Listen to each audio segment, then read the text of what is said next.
Penjual takjil untuk berbuka puasa seperti cincau dan dawet, produksi dan omsetnya turun akibat pandemi COVID-19. Terjun bebasnya omset hingga 55% jauh dibanding Ramadan sebelumnya.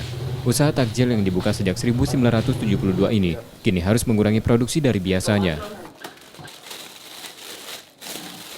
Penurunannya itu per produksi biasanya per 5 hari itu dapat 700 loyang untuk cincau.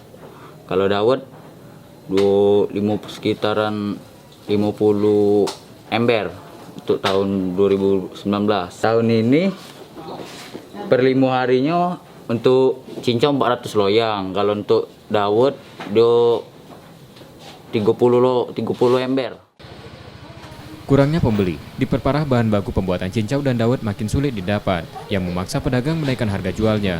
Dan ini pun berimbas pada sepinya pembeli.